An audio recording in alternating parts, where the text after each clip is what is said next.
Greetings, YouTube model people. How is it going? And welcome here to a unique Sunday morning Model Cars and Coffee. The series hosted by Paul over Left Coast Model Car Builds, Left Coast Model Car Builds. As always, Paul, thank you for the series. Although we have a special episode here this week, this is my episode number 35. Special because it is Sunday, but it is Sunday early evening here in the northeastern part of the United States. It's about 6:15 at night here on Sunday, December 7th. We have about, 2.5 weeks till Christmas Day. Coming up fast. But yeah, I figured I would do a late or an early evening episode just because we skipped one last week because of the Thanksgiving Day holiday. So I figured, all right, we'll do one here tonight before I have some dinner and all that good stuff. In the last couple of days, I've been hanging with a friend of mine. We're just chilling and having a good time catching up. And I wasn't at my hobby bench. The last time I was at my bench was a couple nights ago, Thursday night. So yeah, after dinner, I'll probably be down here about an hour or so before the new work week starts. So everyone, I hope you enjoyed your weekend. I hope you enjoyed the little bit remaining of the weekend, especially the working folks. We know how we hold on to every second of the weekend, at least I do. But anyway, we figured this week, because this is a little unusual and we missed a week, I do like a twofer of sorts of what I'm going to show you here, which will make sense here in a moment. So with all that being said, let me grab one more sip of the good stuff, which to me at the moment is hot English breakfast black tea, and show you what we got. All right, here we go.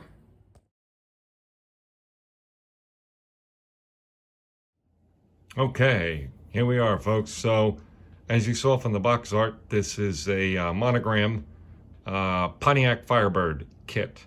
Now, this build looks a little rough around the edges, and everywhere else for that matter. And there's a good reason for that.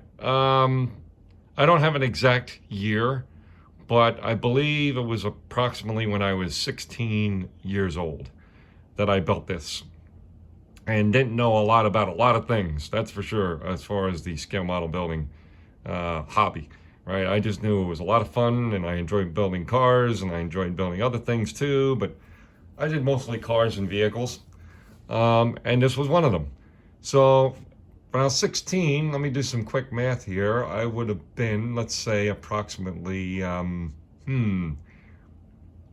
let's see, probably about, somewhere in the like 1987, 1988 range of dates, period of time, roughly. Thereabouts. So we'll take a look at this build.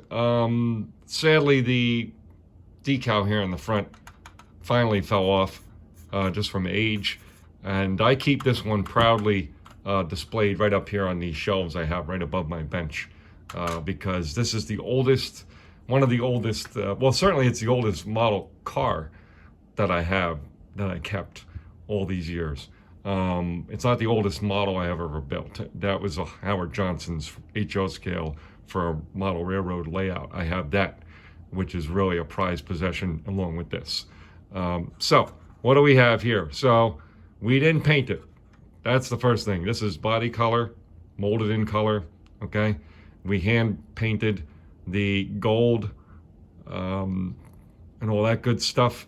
Just while we're on the gold, here's the fun part. This is the way I displayed it on my computer desk back then, even though we didn't have a computer. The computer desks were very popular to have in your house in those days. We didn't paint the gold here because, you know what? I was facing the wall. I didn't, see it, so I don't have to paint it, right? So there you go. That was my logic there. The engine, there's not much of an engine here anyway for this kit, interestingly enough. But that's just assembled, and actually it's going to look a lot like the, out of the box kind of engine. There's really nothing too fancy there. Nothing was painted. The bottom, nothing was painted. Everything was just thrown together. As you can see, the one-sided gold. Too funny to see that, right? Obviously shiny paint here for the seat, right? Instead of a flat finish. Again, didn't really know much about that or didn't pay much attention to it.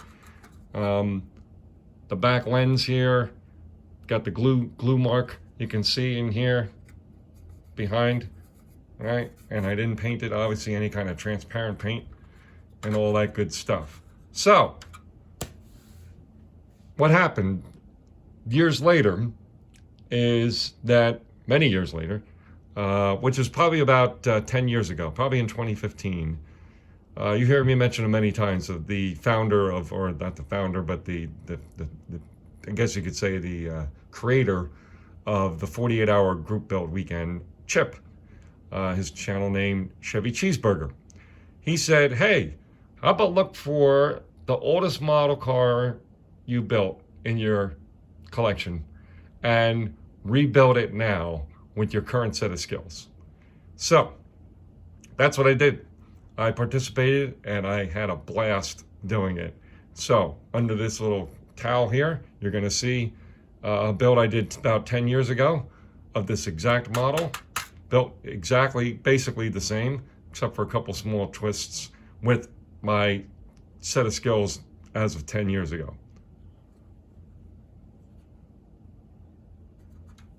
Okay, so clearly a better example of the car and the build.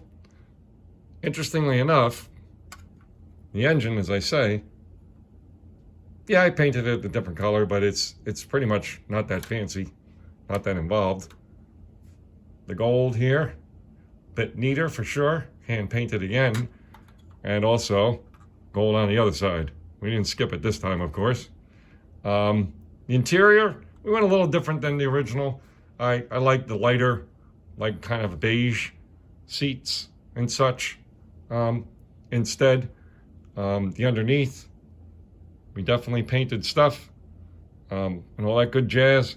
My favorite part to compare is the back, because you see in the transparent yellow, excuse me, not transparent yellow, transparent red for the lenses, nice and neat and clean and looking the part that it should look and all that good stuff. So there you go. There's an example, and I'm sure if I built this again, I'd probably be even a little better than I did 10 years ago, you know?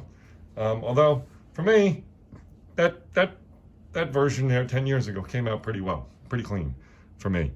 Now, the fun part is, I do attend model shows and contests, and when I first finished this one, I don't have the paperwork with me now. It's stashed away with my paperwork from model shows and contests and such like that. I wish I had it out here. I could read it to you, but I wrote up a very short paragraph explaining these two cars and the history that I basically just gave you as an inspiration for novice scale model builders to say, look, stick with it, and you know, you can see how your skills can improve over the period of time. So yeah, I displayed these at least 4 shows, I think, side by side, and then with a little paragraph, you know, explaining, you know, again, that very thing, that, you know, keep at it, keep growing, and you can see, clearly can see the difference in your workmanship. So that's it, folks. Sorry, it's a little longer one, little unusual this week, of course. Need a little grab a little tea here. My voice is in my throat's a little dry. But thank you for tuning in, and we'll talk in a bit. All right, cheers.